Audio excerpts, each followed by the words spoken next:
నమస్తే సార్. ఏమయ్యా ఆ ఎస్ఐ రాలేదా? రాలేదు సార్. టైం 10:30 దాటింది, అయినా ఇంకా రాలా. రాను నా వెధవకి భయభక్తులు లేకుండా పోయి రాని చెప్తాను.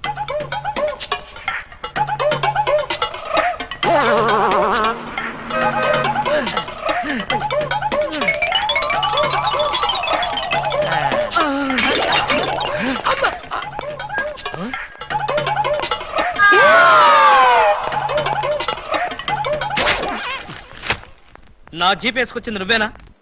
నేనే. నువ్వు జీప్ వేసుకొస్తే నేను ఎలా వస్తాననుకున్నావు?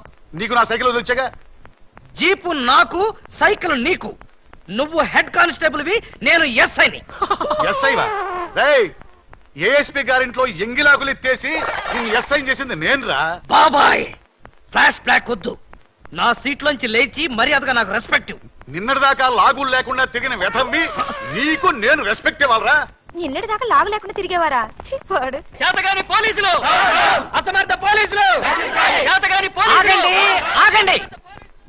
ఏమిటి కేకలు? ఏం జరిగింది? రాత్రి మా ఇళ్లలో ఎవరు స్నానాలు చేయలేదు, అందుకని పోలీస్ స్టేషన్ లో చేద్దామని వచ్చారా? చివరికి టీవీలో పందుల పెంపకం ప్రోగ్రామ్ కూడా చూడలేదు. అయితే టీవీ వాళ్ళు మీ మీద కంప్లైంట్ ఇవ్వాలి గానీ మీరు వచ్చి టీవీ వాళ్ళ మీద కంప్లైంట్ ఇస్తారేంటి? అన్నంతని మూత్రం కూడా కడుక్కోలేదు. ఏ నాకున్నారా? బాబాయ్, నేను మాట్లాడుతున్నప్పుడు నువ్వు డామినేట్ చేయకూడదని చెప్పానా? రేయ్, ఐజీ గారి బామ్మకి బత్తాయి రసం తీసి నీకు ఈ ఉద్యోగం ఇప్పించారా? పర్సనల్ సొద్దు, పబ్లిక్. అలాగే. పబ్లిక్, ఇప్పుడు చెప్పండి మీ సమస్యలు ఏమిటి? రాత్రి మా పేటలో 250 టీవీ యాంటీనాలు దొంగిలించారు. ఎవరా దొంగ? నా యాంటీనా గాళ్ళు. మా వీధిలో 18 మంత్రుల పంపులు, 9 కుళాయిలు, 16 గొట్టాలు ఇప్పుకుపోయారు. ఎవరా గొట్టంగాళ్ళు? అది తెలుసుకోవడానికే మీ దగ్గరికి వచ్చాం. అంటే మేమే దొంగిలించామని మీ అనుమానమా? కాదు, మీరు ఆ దొంగల్ని పట్టుకుంటారని మా నమ్మకం. మీ కేసు సంగతి నేను వెంటనే పరిశీలించి పరిశోధిస్తాను. మీరు హ్యాపీగా ఇళ్ళకి వెళ్ళిపోండి.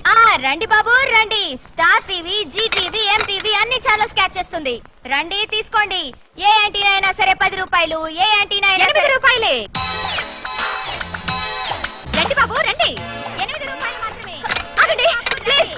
ఆలోచించిన ఆశాభంగం. అటు తిప్పు.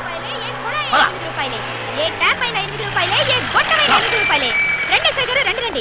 ఇలా రండి సార్. ఏం కావాలి సార్? పంపా, ట్యాపా, గొట్టమా? నా ఫేస్ చూస్తే గొట్టాలు కొనుక్కునే గొట్టంగాళ్ళ కనిపిస్తుందా? బాగా చెప్పారు సార్. మీకు కావాల్సింది గొట్టాలు కాదు, యాంటీనాలు. ఇలా రండి, ఇలా రండి. రండి సార్ రండి. అటు కాదు, ఇటు రండి సార్. ఇటు రండి సార్. కాదు, ఇటే రండి సార్. అసలు ముందు మీ ఇద్దరు ఇటు రండి. ఏంటి సార్? నీ పేరేంటి? పూలందేవి. పూలందేవా? అంటే మీది చంబల్లోయ? కాదు, అరకులోయ. ఉంటున్నది వైజాగ్ ముడసర్లోయ. నీ పేరు? నా పేరు చెప్పాలంటే సిగ్గుగా ఉంది. ఏ అంత నీచమైన పేరా? ఛీ, కాదు. మరి నా పేరు చెప్తే మీకదో రకమైన అనుభూతి కలుగుతుంది. అయితే కలగాల్సిందే. ఏమిటది? పూజా బేడి. చూడండి పూలన్ బేడీస్, మీకు ఈ సరుకులు ఎక్కడి నుంచి వచ్చాయి, ఎలా వచ్చాయి? అదే బెమ్మం బెదర్స్ అని 3 అన్నదమ్ములు వాళ్ళు అమ్మారు. మా అన్నయ్యల పేర్లు చెప్తావా? ఉండు నీ పని చెప్తా. ఏమండి, ఈ పంపులు గొట్టాలు కోటయ్య అనుకో అని వాళ్ళు అమ్మారు. మా అన్నయ్యల పేర్లు చెప్తావా? వీళ్ళు 3, వాళ్ళు 3, అంటే 1/2 డజన్ దొంగలే. చూడండి, దొంగతనం ఎంత తప్పో దొంగ సామాన్లు అమ్మడం కూడా అంతే తప్పు. ఇవి దొంగ సామాన్లా? అవును. అయ్యో, ఆ విషయం మాకు తెలీదండి. తెలిసి చేసినా తెలియక చేసినా నేరం నేరమే. నన్ను క్షమించకండి సార్, నన్ను క్షమించకండి. వెంటనే ఉరి తీయించండి, నన్ను కూడా ఉరి తీయించండి. వద్దు, మీరు ఏడవద్దు. మీరు ఏడిస్తే నాకు కూడా ఏడుపు వస్తుంది.